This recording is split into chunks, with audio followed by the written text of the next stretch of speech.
Hello दोस्तों, जय Hind, Vande Mataram. गेंजेड learning गुरुजी में आप लोग का बहुत स्वागत है। तो आपके लिए मैं आज की क्लास जो है बहुत इंपॉर्टेंट प्रश्नों के साथ लिए हैं, क्योंकि चाइल्ड डेवलपमेंट एंड पेडालॉजी से प्रश्नों को आज लिए हैं, जो बाल विकास और शिक्षा शास्त्र से प्रश्न है। ये प्रश्न जो है ऐसे जो प्रश्न है कहाँ कहाँ पूछे जाते हैं, तो सीटेट में पूछे जाते हैं। उसके अलावा UP TET, MP TET, REET, YouTube में यूटी टेट में ये सब जितने सारे प्रश्न होते हैं जो सीडीपी से संबंधित होते हैं, ये सारे प्रश्नों को पूछे जाते हैं। सीटेट में ये जो होते हैं 30 मार्क्स के सीडीपी से सवाल पूछे जाते हैं।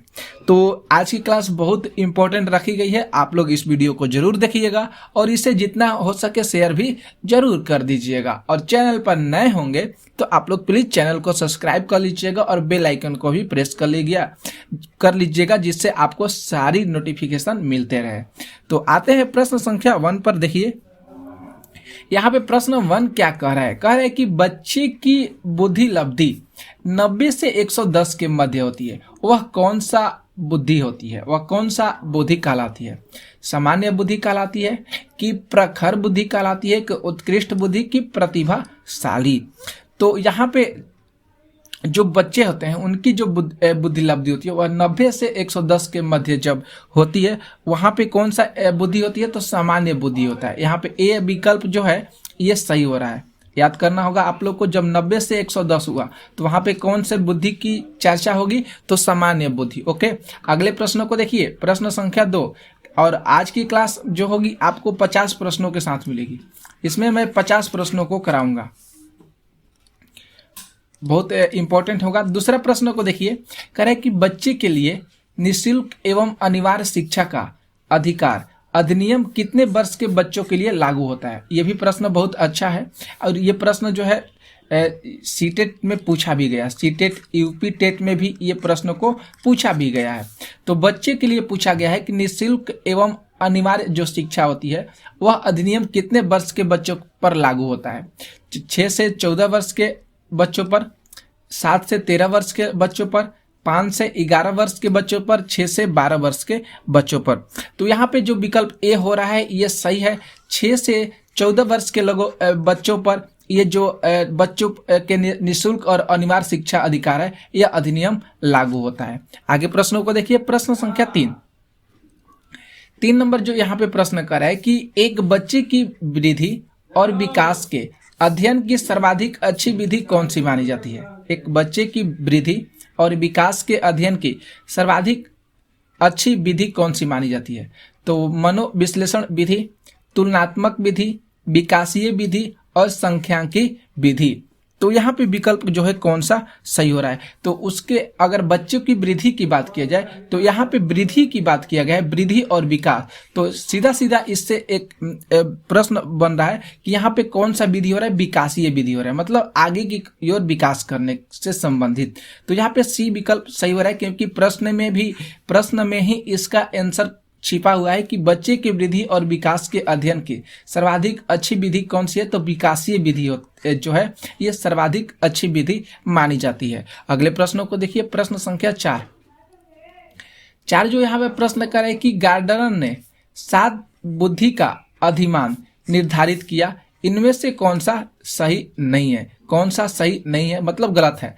स्थान संबंधी बुद्धि, भावनात्मक बुद्धि, अंतर्वैयक्तिक बुद्धि और भाषात्मक बुद्धि। तो यहाँ पे जो विकल्प जो सही हो रहा है, ऑप्शन जो सही है ये वाला ऑप्शन बी ऑप्शन जो है यहाँ पे ये सही हो रहा है। भावात्मक बुद्धि जो है ये बिल्कुल सही हो रहा है, क्योंकि यहाँ पे पूछा गया है कि गार्डनर ने 7 बुद्धि का अधिमान निर्धारित किया था, इनमें से कौन सा नहीं है? तो ये बुद्धि जो है भावात्मक बुद्धि ये नहीं है। बाकी स्थान संबंधी बुद्धि, अंतर्वैयक्तिक बुद्धि और भाषात्मक बुद्धि ये जो है तीनों है। ओके, आगे प्रश्नों को देखिए, प्रश्न संख्या 5 प्रश्न यहाँ पे कह रहा है कि यदि एक बच्चे की मानसिक आयु 5 वर्ष तथा वास्तविक आयु 4 वर्ष है तो उस बच्चे की बुद्धि लब्धि क्या होनी चाहिए? अगर एक बच्चे की मानसिक आयु 5 वर्ष और वास्तविक आयु 4 वर्ष है तो उस बच्चे की बुद्धि लब्धि क्या होनी चाहिए? 125, 80, 120 और 100। तो उस बच्चे की जो बच्चे की बुद्धि लब्धि होनी चाहिए, ऑप्शन ए जो है ये सही हो रहा है, 125 होनी चाहिए। कितनी होनी चाहिए? तो 125 होनी चाहिए। अगले प्रश्नों को देखिए, प्रश्न संख्या 6 प्रश्न यहाँ पे करें कि मनोविज्ञान शिक्षा का आधारभूत विज्ञान है। मनोविज्ञान शिक्षा का आधारभूत विज्ञान है, यह किसने कहा था? बीएन झा ने, स्किनर ने, डेविस ने, वर्थ ने। मनोविज्ञान शिक्षा का आधारभूत विज्ञान है, यह स्किनर के द्वारा कहा गया था। यहाँ पे बी ऑप्शन जो है एकदम सही हो रहा है, स्किनर के द्वारा कहा गया था। बहुत अच्छा प्रश्न है, ये इंपॉर्टेंट प्रश्न भी है। अगले प्रश्नों को देखिए, प्रश्न संख्या 7 जो प्रश्न करें कि हिंदी अक्षरों को बालक किस आयु में पहचानने लगते हैं? हिंदी अक्षरों को बालक जो है किस आयु में पहचानने लगते हैं? 3 वर्ष की आयु में, कि 4 वर्ष की आयु में, कि 5 वर्ष की आयु में, कि 6 वर्ष की आयु में? तो यहाँ पे जो है ऑप्शन नंबर जो सी हो रहा है ये सही हो रहा है। 5 वर्ष की आयु में बालक जो होते हैं हिंदी अक्षरों को अच्छे तरीका से पहचानने लगते हैं। तो 5 वर्ष आयु यहाँ पे सही हो रहा है। 8 प्रश्नों को देखिए, प्रश्न संख्या 8 जो प्रश्न कर रहे हैं कि एल्किया क्या है? एल्किया क्या है? यह पढ़ने की अक्षमता है, कि लिखने की अक्षमता, सीखने की अक्षमता, सुनने की अक्षमता? एल्किया क्या है? एल्किया जो है यह पढ़ने की अक्षमता है। जो पढ़ने में अक्षम है वह पढ़ने की अक्षमता है, एल्किया। ओके, अगले प्रश्नों को देखिए, प्रश्न संख्या 9 प्रश्न यहाँ पे देखिए कह रहे हैं कि पियाजे की औपचारिक सक्रियात्मक अवस्था किस आयु अवधि तक मानी जाती है? पियाजे की औपचारिक सक्रियात्मक अवस्था किस आयु अवधि तक मानी जाती है? 0 से 2 वर्ष तक, कि 2 से 7 वर्ष, 7 से 11 वर्ष, 11 से 15 वर्ष?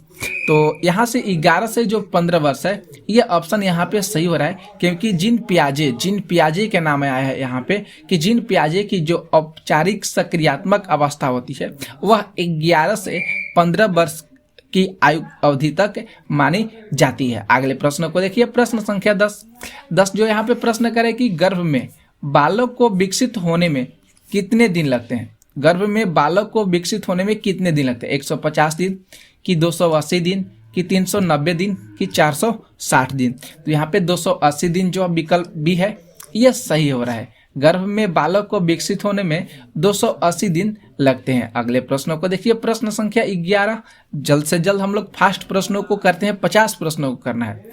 11 प्रश्न करें कि किस मनोवैज्ञानिक ने अपने 3 वर्षीय पुत्र का अध्ययन किया है? कौन से ऐसे मनोवैज्ञानिक हैं जिन्होंने अपने 3 वर्षीय पुत्र का अध्ययन किया है? पेस्टोलॉजी, वाटसन, स्टेनले हॉल और जेम्स सली। तो यहाँ पे जो ऑप्शन जो पेस्टोलॉजी हो रहा है ये ऑप्शन सही हो रहा है, ए ऑप्शन। ये ऑप्शन सही है कि पूछा गया कि कौन से मनोवैज्ञानिक हैं जिन्होंने 3 वर्षीय पुत्रों का अध्ययन किया है, तो वो उस वैज्ञानिक का नाम है पेस्टोलॉजी। ओके, याद कर लीजिएगा आप लोग। अगले प्रश्नों को देखिए, प्रश्न संख्या 12 प्रश्न यहाँ पे करे कि बालक का विकास होता है। बालक का विकास कैसे होता है? सिर से पैर की ओर, पैर से सिर की ओर, दोनों ओर से, इनमें से कोई नहीं। तो जो बालक का विकास होता है साथियों वह सिर से पैर की ओर होता है। ऑप्शन जो ए हो रहा है यहाँ पे ये बिल्कुल सही है, सिर से पैर की ओर बालक का विकास होता है। अगले प्रश्नों को देखिए, प्रश्न संख्या 13 जो प्रश्न है यहाँ पे कह रहा है कि विकास के संबंध में गलत कथन कौन सा है? तो ए में कह रहा है कि विशिष्ट से सामान्य की ओर, बी में कह रहा है कि सार्वभौमिक प्रक्रिया है, दिशा सिर से पैर की ओर, और यहाँ पे डी कर रहा है कि वर्तुलाकार गति। तो यहाँ पे जो 13 ऑप्शन जो हो रहा है, ऑप्शन नंबर जो यहाँ पे ए हो रहा है ये बिल्कुल गलत कथन की ओर संकेत कर रहा है, क्योंकि विशिष्ट से सामान्य की ओर नहीं होगा। यहाँ पे विशिष्ट से सामान्य की ओर नहीं होगा, ये ए ऑप्शन जो है बिल्कुल गलत हो रहा है। अगले प्रश्नों को देखिए, प्रश्न संख्या 14 जो यहाँ पे प्रश्न कर रहा है कि गर्भधान काल की अवस्था नहीं है। इसमें से 4 विकल्प दिए गए हैं, इसमें से हमको देखना है कि गर्भधान काल की अवस्था कौन सी नहीं है?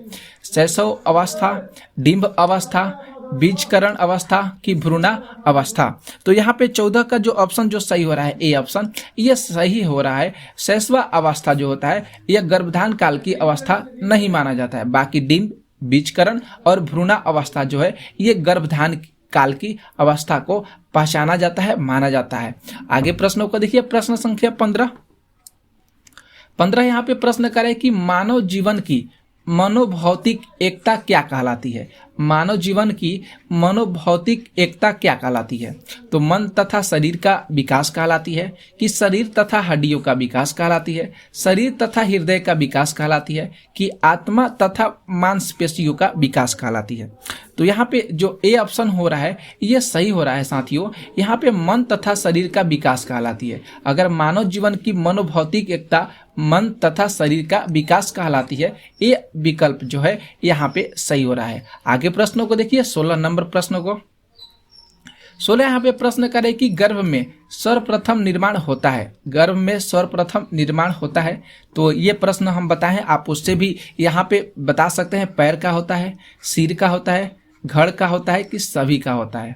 गर्भ में पूछा गया है तो यहाँ पे सिर का होता है, पहले सिर से पैर तक होता है। तो बी विकल्प जो है यहाँ पे जो है सही हो रहा है। आगे प्रश्नों को देखिए, प्रश्न संख्या 17 यहाँ पे प्रश्न पूछा जा रहा है कि जन्म के समय शिशु में कितनी हड्डियां होती है। जन्म के समय शिशु में कितनी हड्डियां होती है? तो 206 होती है, कि 230 होती है, कि 270 होती है, कि 320 होती है। तो यहाँ पे 270 जो दिया गया है ऑप्शन ये सही हो रहा है, क्योंकि बच्चों के जन्म के समय शिशु में हड्डियां कितनी होती है? तो 270 होती है। इसको आप लोग जरूर याद कीजिएगा। बच्चों के जन्म के समय शिशु में कितनी हड्डियां होती है? तो 270। अगले प्रश्नों को देखिए, प्रश्न संख्या 18 कह रहा है कि बालक अपनी माँ को पहचानना प्रारंभ कर देता है।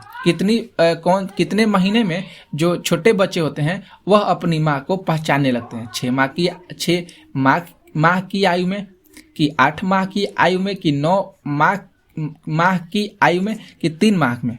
तो यहाँ पे 3 माह जो विकल्प हो रहा है ये बिल्कुल सही दिशा की ओर संकेत कर रहा है, क्योंकि 3 माह की आयु में जो बच्चे होते हैं वह अपनी माँ को पहचानने लगते हैं। अगले प्रश्नों को देखिए, प्रश्न संख्या 19 यहाँ पे प्रश्न कर रहा है कि बालक के जन्म के समय शिशु के मस्तिष्क का भार कितना होता है। बालक के जन्म के समय शिशु के मस्तिष्क का भार कितना होता है? 300 ग्राम का होता है, 350 ग्राम का होता है, 400 ग्राम का होता है, कि 450 ग्राम का होता है? तो यहाँ पे 350 ग्राम जो है ये सही हो रहा है, 350 ग्राम का होता है। बालक के जन्म के समय शिशु के मस्तिष्क का भार कितना होता है? तो 350 ग्राम होता है। आगे प्रश्नों को देखिए, प्रश्न संख्या 20 जो प्रश्न यहाँ पे कर रहा है कि कल्पना जगत में विचरण होता है। कल्पना जगत में कौन सा अवस्था जो करता है, कौन सा अवस्था जो है वह विचरण करता है? तो यहाँ पे शैशव अवस्था, किशोरा अवस्था, बाल्या अवस्था, शैशव अवस्था एवं किशोरा अवस्था। तो यहाँ पे जो डी ऑप्शन हो रहा है यह सही हो रहा है, क्योंकि शैशवा अवस्था और किशोरा अवस्था ये दोनों जो अवस्थाएं होती है वह कल्पना जगत में कल्पना करने योग्य जो है वह विचरण करता है। तो यहाँ पे 20 का ऑप्शन डी सही हो रहा है। आगे प्रश्नों को देखिए, प्रश्न संख्या 21 प्रश्न करे कि बालक जो होते हैं वह मुख्य रंगों की पहचान कैसे कर लेते हैं? कितने वर्ष की आयु में बालक जो है मुख्य रंगों को पहचानना प्रारंभ कर देते हैं? तो 5 वर्ष की आयु में, 2 वर्ष की आयु में, 3 वर्ष की आयु में, कि 4 वर्ष की आयु में? तो यहाँ पे बी ए ऑप्शन जो है ये सही हो रहा है। 5 वर्ष की आयु में जो बालक होते हैं वह मुख्य रंगों की पहचान करना प्रारंभ कर देते हैं। अगले प्रश्नों को देखिए, प्रश्न संख्या 22 जो यहाँ पे प्रश्न कर रहा है कि छोटे छोटे वाक्यों को बोलना तथा 3 पहियों की साइकिल चलाना यह कार्य किस अवस्था में होता है? बहुत अच्छा प्रश्न है ये स्टार। इसमें देखिए शैशव अवस्था, बाल्यावस्था, किशोरा अवस्था, प्रौढ़ा अवस्था। बहुत अच्छा प्रश्न है ये 22 नंबर। तो यहाँ पे शैशव अवस्था जो है यहाँ पे ए ऑप्शन सही हो रहा है। शैशवा जो अवस्था होता है इसमें छोटे छोटे वाक्यों को बोलना बच्चे प्रारंभ कर देते हैं और 3 पहियों की साइकिल चलाना भी वह प्रारंभ कर देते हैं। तो यहाँ पे शैशवा अवस्था जो है ये बिल्कुल सही की ओर संकेत कर रहा है। आगे प्रश्नों को देखिए, प्रश्न संख्या 23 जो यहाँ पे प्रश्न करे कि निम्न में से किस घटना की ओर बालक सर्वप्रथम आकर्षित होना प्रारंभ करता है? प्रकाश की ओर, माँ की ओर, ध्वनि की ओर, कि भोजन की ओर? तो जरूर आपको यहाँ पे ए विकल्प जो है सही लग रहा होगा। प्रकाश की ओर जो होते हैं यहाँ पे बालक जो है सर्वप्रथम आकर्षित होना प्रारंभ हो जाते हैं। तो आप लोग के मन में डाउट हो रहा होगा कि सर माँ होगा, तो नहीं, यह बिल्कुल गलत है। यहाँ पे जो सही संकेत हो रहा है वह ऑप्शन ए सही हो रहा है, प्रकाश की ओर। आगे प्रश्नों को देखिए, प्रश्न संख्या 24, बालक की जिज्ञासा को किया जाना चाहिए, बालक की जिज्ञासा को कैसे किया जाना चाहिए? दमन करना चाहिए कि शांत करना चाहिए, कि उत्तेजित करना चाहिए कि सक्रिय करना चाहिए? तो यहाँ पे ए बी विकल्प जो है ये सही हो रहा है, शांत करना चाहिए। बालक की जिज्ञासा होती है उसको जितना ही शांत रखिएगा वह आगे की ओर उतना ही अच्छे से विकसित होगा। आगे प्रश्नों को देखिए, प्रश्न संख्या 25 यहाँ पे प्रश्न करे कि भारत में बाल विकास की शुरुआत कब हुई थी? बहुत अच्छा प्रश्न है ये। 1930 में, 87 में, 79 में कि 1590 में? तो 1930 जो विकल्प है यहाँ पे सही हो रहा है, क्योंकि भारत में बाल विकास की शुरुआत जो है 1930 ईस्वी में किया गया था। आगे प्रश्नों को देखिए, प्रश्न संख्या 26 यहाँ पे प्रश्न करा है कि किशोर अवस्था में सामाजिक विकास पर जिसका प्रभाव नहीं पड़ता है वह निम्न में से कौन सी है? किशोर अवस्था में सामाजिक विकास पर जिसका प्रभाव नहीं पड़ता है वह निम्न में से कौन सी है? रुचियां हैं कि आवश्यकताएं हैं कि असुरक्षा हुआ कि अभिवृत्ति हो गया? तो यहाँ पे 26 का जो ऑप्शन सी हो रहा है ये सही हो रहा है, असुरक्षा होना चाहिए। 26 का जो सी हो रहा है यहाँ पे सही हो रहा है, क्योंकि किशोर अवस्था में सामाजिक विकास पर जितना प्रभाव नहीं पड़ता है वह हो गया असुरक्षा। यहाँ पे सी विकल्प की ओर संकेत कर रहा है सही ऑप्शन। 27 प्रश्नों को देखिए, प्रश्न 27 कह रहा है कि किशोर अवस्था में चरित्र निर्माण से जो अवस्था संबंधित है वह निम्न में से कौन सा सही है? तो ए में कह रहा है कि परंपराओं को धारण करने की अवस्था, बी कह रहा है कि आधारहीन आत्मचेतन अवस्था, सी आधार युक्त आत्मचेतन अवस्था, डी कह रहा है कि स्व केंद्रित अवस्था।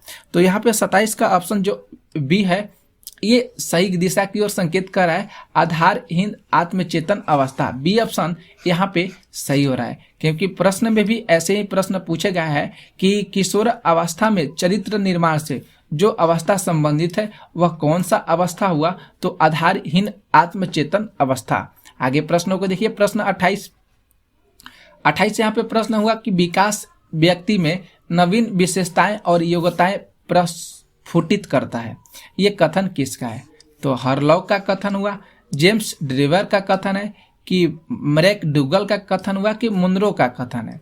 तो ये भी प्रश्न बहुत अच्छा है, इंपॉर्टेंट है। तो हरलॉ का कथन है, ये जो ऑप्शन ए है यहाँ पे सही हो रहा है कि विकास व्यक्ति में नवीन विशेषताओं और योग्यताओं प्रस्फुटित करता है, ये कथन हरलॉ का कथन है। आगे प्रश्नों को देखिए, प्रश्न 29 यहाँ पे प्रश्न है कि किशोरा अवस्था एक नया जन्म है, इसमें उच्चतर और श्रेष्ठतर मानव विशेषताओं का जन्म होता है, ये कथन किसका है? ये भी प्रश्न बहुत अच्छा है। तो ए में कह रहा है कि John and Simpson, Gesell, Stanley Hall और ग्री ड्राफे।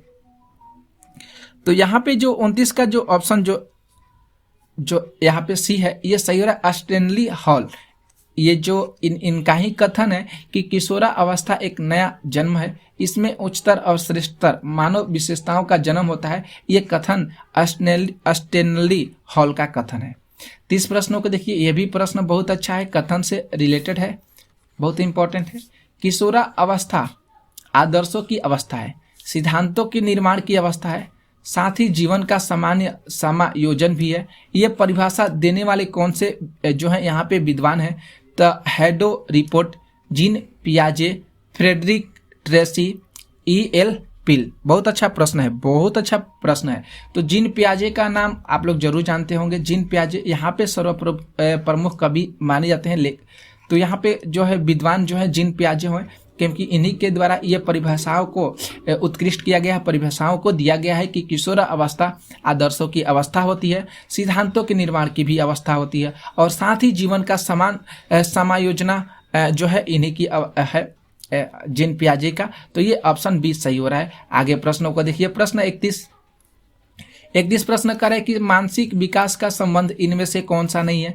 तो शिक्षार्थी का वजन एवं ऊंचाई, तर्क एवं निर्णय, स्मृति का विकास और अवबोध की क्षमता। तो यहाँ पे 31 का जो ऑप्शन जो यहाँ पे ए हो रहा है ये सही हो रहा है, शिक्षार्थी का वजन एवं इकाई। शिक्षार्थी का वजन एवं इकाई जो है यह मानसिक विकास से संबंधित नहीं है। बाकी तर्क एवं निर्णय हम तर्क करते हैं, जैसे आप लोग रीजनिंग का नाम सुने गए होंगे, वहाँ पे तर्क किया जाता है एक दूसरे से।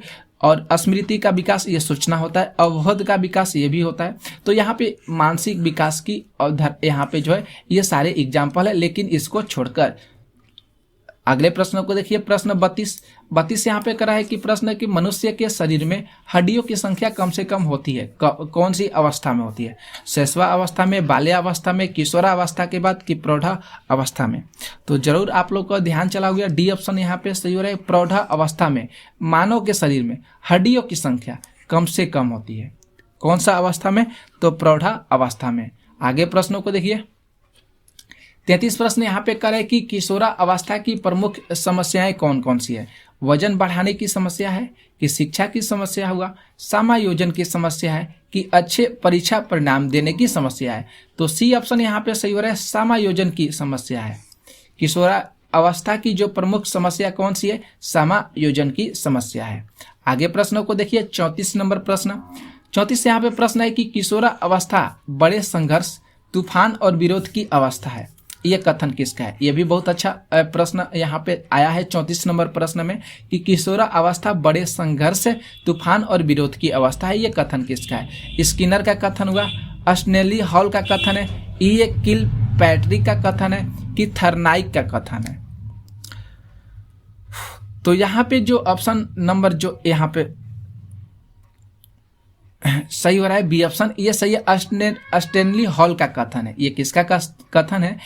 स्टेनली हॉल का कथन है कि किशोरा अवस्था बड़े संघर्ष, तूफान और विरोध की अवस्था होती है। आगे प्रश्नों को देखिए। प्रश्न संख्या 35 यहाँ पे प्रश्न करे कि जीन पियाजे के अनुसार संज्ञात्मक विकास की अवस्थाएं कितना माना गया है? 4 माना गया है कि 3 माना गया है कि 2 माना गया है कि 5 माना गया?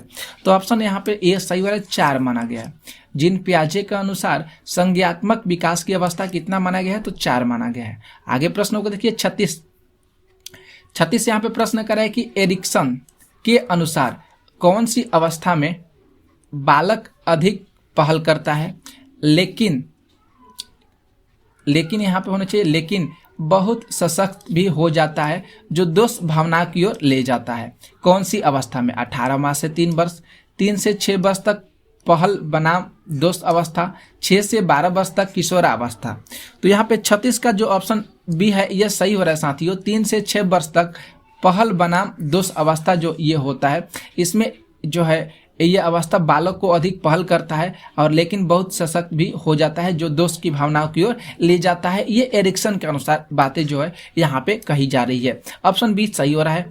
आगे प्रश्नों को देखिए। प्रश्न संख्या 37 प्रश्न करे कि मानसिक विकास को प्रभावित करने वाला कारक कौन सा नहीं है? परिवार एवं का वातावरण, धार्मिक वातावरण, परिवार की सामाजिक स्थिति और परिवार की आर्थिक स्थिति? तो यहाँ पे धार्मिक जो वातावरण है बी ऑप्शन यहाँ पे सही हो रहा है। मानसिक विकास को प्रभावित करने वाला कारक यहाँ पे कौन सा नहीं है? तो धार्मिक जो वातावरण होता है ये नहीं होता है, ये बिल्कुल गलत है। बाकी पारिवारिक वातावरण, परिवार की सामाजिक स्थिति और आर्थिक स्थिति, ये तीनों विकल्प जो है ये सही हो रहा है। आगे प्रश्नों को देखिए। प्रश्न 38 प्रश्न यहाँ पे कर रहा है कि नैतिक तर्क का अवस्था सिद्धांत किसने नष्ट किया है? बहुत अच्छा प्रश्न है ये। कोहल वर्ग, एरिक्सन, फ्रायड, पावलोव? तो यहाँ पे कोहल वर्ग जो है ये ऑप्शन सही हो रहा है। ए ऑप्शन यहाँ पे सही हो रहा है। नैतिक तर्क का अवस्था सिद्धांत किसने स्पष्ट किया? कोहल वर्ग ने स्पष्ट किया। 39 प्रश्नों को देखिए। प्रश्न यहाँ पे 39, वंशानुक्रम से संबंधित प्रयोग चूहे पर किसने किया है? वंशानुक्रम से संबंधित चूहे पर प्रयोग किसने किया? कार्ल पियर्सन ने, मैकडूगल ने, मेंडल ने, पावलोव ने? तो यहाँ पे मेंडल जो हो रहा है यहाँ पे सही हो रहा है। मेंडल ने जो है इन्होंने वंशाक्रम से संबंधित चूहों पर प्रयोग किए थे। मटर वाला आप लोग 10 क्लास में पढ़े होंगे। मेंडल ने मटर के भी पौधों पर प्रयोग किए थे और उनमें वांशिकता गति को भी देखे थे कि इतना कितना है। 40 प्रश्नों को देखिए। कह रहा है कि कौन सा ऊर्जावान मित्रवत बालक का लक्षण नहीं है? कौन सा ऊर्जावान मित्रवत बालक का लक्षण नहीं है? खुशमिजाज, सामाजिक, आसानी से चिढ़ने वाला, ऊर्जा का उच्च स्तर। तो यहाँ पे जो 40 का ऑप्शन जो सी है ये सही हो रहा है। आसानी से चिढ़ने वाला पूछा गया है, नहीं होना चाहिए, तो ये गलत है। आसानी से चिढ़ने वाला मतलब ऑप्शन में ये सही हो रहा है, बाकी सही है। खुश मिजाज, सामाजिक और ऊर्जा का उच्च स्तर। आगे प्रश्नों को देखिए। प्रश्न 41, किशोरा अवस्था प्रारंभ होती है 10 वर्ष की आयु से, 16 वर्ष की आयु से, 12 वर्ष की आयु से कि 18 वर्ष की आयु से। तो 12 वर्ष की आयु जो है यहाँ से सही हो रहा है। किशोरा अवस्था जो है यह 12 वर्ष की आयु से प्रारंभ होती है। 42 प्रश्नों को देखिए। प्रश्न 42 यहाँ पे करे कि पूर्णतः प्रकार्यशील व्यक्ति का संप्रत्यय किसने दिया है। बहुत अच्छा ये भी प्रश्न है। तो Carl Rogers, Freud, Francis Galton और इवान पावलोव। तो यहाँ पे जो ऑप्शन जो यहाँ पे ए है ये सही हो रहा है, कार्ल रोजर्स। ये जो पूर्णतः प्रकार्यशील व्यक्ति का संप्रत्यय किसने दिया है, तो कार्ल रोजर्स का नाम आता है। ए ऑप्शन सही हो रहा है। 43 प्रश्नों को देखते हैं हम लोग। 43 प्रश्न यहाँ पे कह रहे हैं कि निम्न में से किसने बच्चों में वस्तु अस्तित्व के विकास को समझने में सहायता किया है। तो पियाजे, जीन पियाजे, फ्रेस्टिंगर, एरिक्सन, बैलाक। तो जरूर आप लोग पियाजे का नाम बताएं आप लोग कि ये मुख्य विद्वान थे, बहुत प्रमुख विद्वान थे। तो ए ऑप्शन यहाँ पे सही हो रहा है, पियाजे। किसने बच्चों में वस्तु अस्तित्व के विकास को समझने में सहायता की है, तो वो उस विद्वान का जो नाम है जीन पियाजे है। आगे प्रश्नों को देखिए। प्रश्न 44 प्रश्न यहाँ पे करें कि सूर्य बच्चे के साथ साथ चलता है, उसके मुड़ने का अनुकरण करता है, बच्चे की बात सुनता है। यह कथन बालक के किस लक्षण की ओर इंगित करता है। तो प्रहाम केंद्रीयता, सजीव चिंतन, वस्तु अस्तित्व। तो सी ऑप्शन यहाँ पे सही हो रहा है साथियों।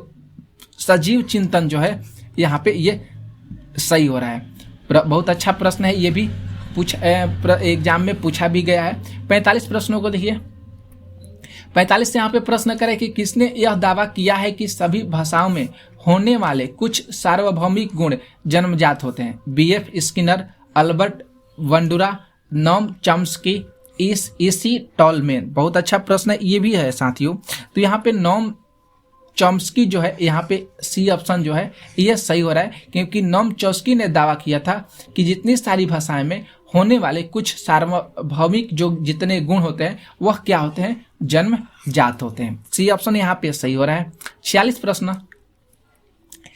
प्रश्न करें कि फ्रायड के अनुसार निम्न में से कौन सी विकास अवस्था में बच्चों का ध्यान जननांगों की तरफ जाता है।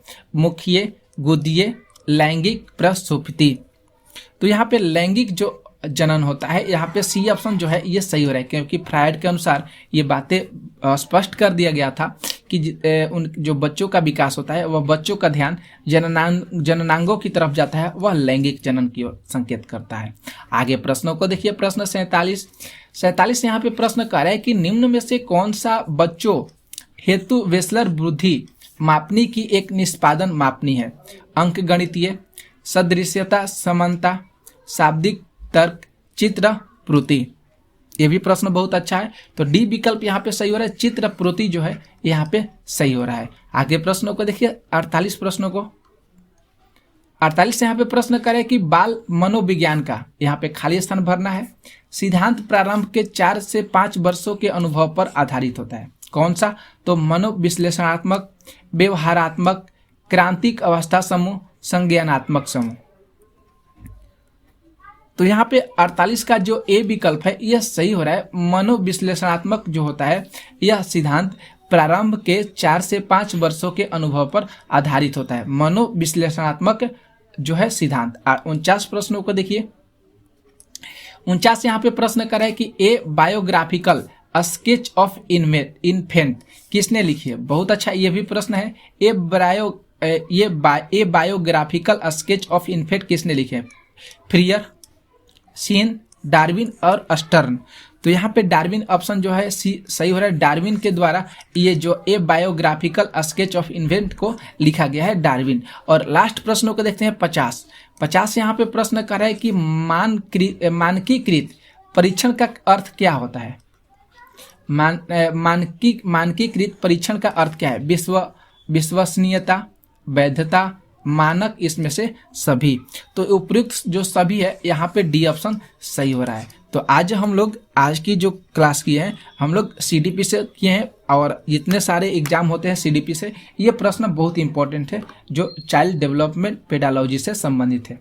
और आप लोग नए इस चैनल पर विजिट किए हैं तो जरूर आप लोग इस चैनल को सब्सक्राइब कर लीजिएगा, क्योंकि आप लोग को ऐसे ही वीडियो आप हमेशा डेली मिलते रहेंगे, और जितने भी ज्ञान से संबंधित वीडियो हैं आप लोग को इस चैनल पर मिलते रहेंगे। तो आप लोग जरूर चैनल को सब्सक्राइब कर लीजिएगा।